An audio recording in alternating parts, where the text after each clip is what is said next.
بسم اللہ الرحمن الرحیم۔ السلام علیکم ناظرین۔ یہ کیا ہو رہا تھا میرے ساتھ؟ دھوکے پہ دھوکا۔ میں سوچ بھی نہیں سکتی تھی کہ میرا شوہر اتنی بڑی حقیقت مجھ سے چھپائے گا، مجھے دھوکا دے گا۔ وہ پہلے سے ہی شادی شدہ تھا۔ وہ رات کے اندھیرے میں ایسے گھٹیا باتیں آخر کس سے کر رہا تھا؟ کون تھا وہ شخص؟ کیا حقیقت چھپی تھی اس کے معصوم چہرے کے پیچھے؟ پھر جو باتیں میں نے سنی تو جیسے میرا دل پسلیاں توڑ کر باہر آنے لگا۔ میں نے خود کو حوصلہ دیا اور ایسا منصوبہ بنایا کہ ان سب کے منصوبے دھرے کے دھرے رہ گئے۔ میرا نام ایمان ہے۔ میرا تعلق انتہائی غریب خاندان سے تھا۔ میرے پیدا ہوتے ہی والدہ اس جہان فانی سے رخصت ہو گئی۔ میرے والد ڈرائیور تھے۔ میری 2 پھوپھیاں تھیں، وہ شادی شدہ تھیں۔ دادی اماں بیمار رہتی تھی۔ میری پرورش کے لیے ضروری تھا کہ والد دوسری شادی کرتے۔ ابا جان کا نکاح ہو گیا اور سوتیلی والدہ گھر آ گئی۔ ان کی 1 بیٹی اور 2 بیٹے ہوئے۔ سوتیلی ماں نے ہر اذیت اور دکھ سے مجھے نوازا۔ وہ ہمیشہ اپنے بچوں کو مجھ پر فوقیت دیتی، ہر وقت لڑتی رہتی، میری پڑھائی چھڑانے کی ہر جتن کوشش کی۔ میرے والد مجھ سے بہت محبت کرتے تھے۔ وہ چاہتے تھے کہ میں کسی اعلیٰ عہدے پر فائز ہو کر اپنی زندگی پرسکون گزاروں۔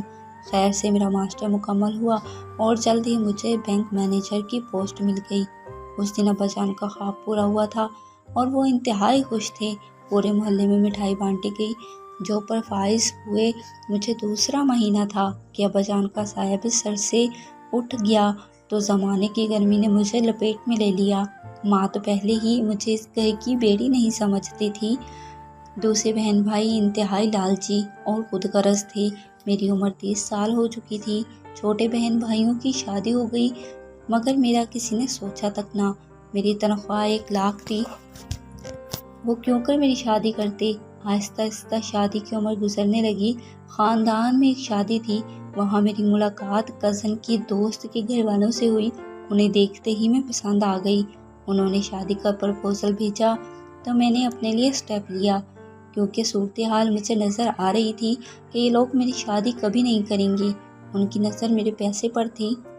جیسے ہی تنخواہ آتی ساری رقم میں بھائیوں کے ہاتھ میں رکھ دیتی اور جو اپنے لیے خرچہ رکھتی وہ بھی بھابیاں بہانے سے لے لیتی اور میں انکار بھی نہ کر پاتی۔ اگر کبھی ایسا کرتی تو گھر میں ہنگامہ برپا ہو جاتا کہ اب تو آسمان پہ چڑھ گئی ہے، 4 پیسے کیا آ گئے، خود کو نہ جانے کیا سمجھتی ہے، وغیرہ وغیرہ۔ خیر 4 جوڑوں میں رخصت ہوئی مگر خوش تھی کہ اپنا گھر بسا لوں گی، سامان بھی بن جائے گا، بس شوہر کی محبت چاہیے مجھے۔ عثمان بہت خیال رکھتے، بڑی عزت اور محبت دیتے، مگر ایک بات انتہائی حیرت انگیز تھی کہ وہ ہر روز رات کو کہیں جاتے اور صبح سویرے واپس آتے۔ میں نے کئی بار پوچھا مگر انہوں نے ہر بار میری بات ٹال دی۔ ساس اپنے کمرے میں ہوتی اور نند کا رویہ بھی کچھ اچھا نہ تھا کہ اسے اپنے پاس بلا لیتی۔ ہر روز رات کو میں ڈرتی مگر کچھ نہ بولتی۔ آہستہ آہستہ مجھے سب کے رویوں پر شک ہونے لگا۔ میرا شوہر عثمان ڈیوٹی سے واپس آتا تو کھانا کھاتے ہی باہر چلا جاتا یا فون پر کسی سے گھنٹوں کال کرتا۔ عثمان ایک کمپنی میں سپروائزر کے طور پر کام کرتے تھے مگر تنخواہ انتہائی قلیل تھی۔ مجھے اس کی فکر نہ تھی کیونکہ میں بھی اچھی خاصی جاب کر رہی تھی۔ ایک روز جب وہ آئے تو میں طبیعت میں علالت کی وجہ سے سو گئی تھی۔ کھانا بھی نہ کھایا تھا میں نے۔ رات کو محسوس ہوا جیسے کوئی بول رہا ہے۔ غور کرنے پر پتہ چلا کہ عثمان فون پر کسی سے بات کر رہے ہیں مگر باتیں عجیب سی لگ رہی تھیں مجھے، جیسے یہ ان کا کوئی دوست نہیں بلکہ عورت ہو۔ کہہ رہے تھے کہ جلد ہی میں ایمان کو طلاق دے دوں گا، بس تھوڑا عرصہ اور صبر کرو۔ مجھے بھی زہر لگتی ہے چڑیل، مگر مجبوری ہو تو گدھے کو بھی باپ بنانا پڑتا ہے۔ ہم جلد ہی اپنا گھر لے لیں گے، آخر اس سے شادی کرنے کا کوئی تو فائدہ ہو۔ جب ہم خوشحال ہو جائیں گے تو اس کو فارغ کر کے نکال دوں گا ہم دونوں کی زندگی سے۔ یہ بات سن کر تو میں سن ہو گئی، سانس بند ہونے لگا تھا میرا۔ یوں محسوس ہو رہا تھا کہ دل پسلیاں توڑ کر باہر آ جائے گا۔ وہ رات میری زندگی کی اذیت ناک رات تھی۔ عثمان مجھے کیسے دھوکہ دے سکتا تھا؟ میرے ذہن میں ہزاروں سوالات تھے مگر ان کے جوابات بھی اسی وقت مل گئے جب انہوں نے اس عورت سے کہا کہ میرا شہزادہ، میرا پیارا بیٹا کیسا ہے، بات کرواؤ ذرا اس سے۔ پھر فون اس بچے نے لے لیا تو عثمان بولے، بیٹا میں آؤں گا کل ملنے، آج طبیعت ناسازگار ہے، جلد ہی تمہیں اور تمہاری ماں کو اپنے پاس لے آؤں گا۔ میرا بھی دل نہیں لگتا آپ دونوں کے بغیر۔ وہ بچہ، اس کا بیٹا اور وہ عورت عثمان کی پہلی بیوی تھی۔ اتنا بڑا دھوکہ، مگر یہ وقت صبر کرنے کا تھا۔ اگر میں روتی چلاتی تو میرا پلان الٹا پڑ جاتا اور وہ زندگی بھر کے لیے مجھے اذیت میں رکھتا۔ صبح ناشتے کے بعد عثمان کام پر جانے لگے۔ کافی دیر ہو گئی ہے، لگتا ہے آج آپ نے بینک نہیں جانا، عثمان بولے۔ میں نے آہستگی سے جواب دیا، جی نہیں، خیریت ہے، طبیعت تو ٹھیک ہے۔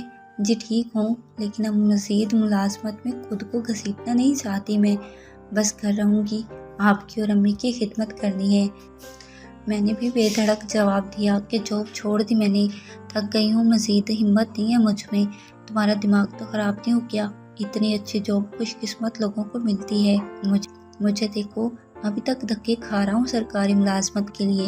گھر کی کام کی فکر نہ کرو، چھوٹی ہے، وہ سنبھال لے گی، یا کوئی صفائی والی رکھ لیتے ہیں۔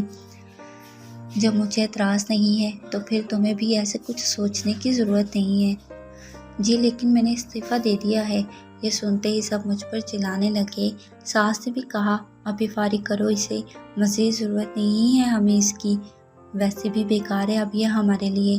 عثمان نے مجھے طلاق دے کر فوراً اپنی زندگی سے نکال دیا۔ میں بھی مطمئن تھی، کیونکہ لالچی لوگوں کے درمیان مزید نہیں رہنا چاہتی تھی۔ وہ اب بھی غربت کی چکی میں پس رہے ہیں، انہیں لالچ کی سزا ملی ہے اور مجھے میرے صبر کی جزا۔ میں نے وہاں سے اپنا سامان باندھا اور ماموں کے گھر آ گئی۔ ماموں نے میری شادی احمد سے کر دی، جو ان کے دفتر میں کام کرتے تھے۔ اب میں الحمدللہ شادی شدہ زندگی گزار رہی ہوں۔ اللہ پاک کا شکر ادا کرتی ہوں کہ اس نے مجھے احمد جیسا شوہر عطا فرمایا۔ آپ کو یہ ویڈیو کیسی لگی؟ اس سبق آموز کہانی کے متعلق اپنے رائے سے ضرور آگاہ کیجیے گا۔ اگر آپ نے ہمارے چینل کو ابھی تک سبسکرائب نہیں کیا تو مزید ایسی ویڈیوز کے لیے سبسکرائب کر لیں۔ اپنا بہت سارا خیال رکھیے گا۔ اللہ نگہبان۔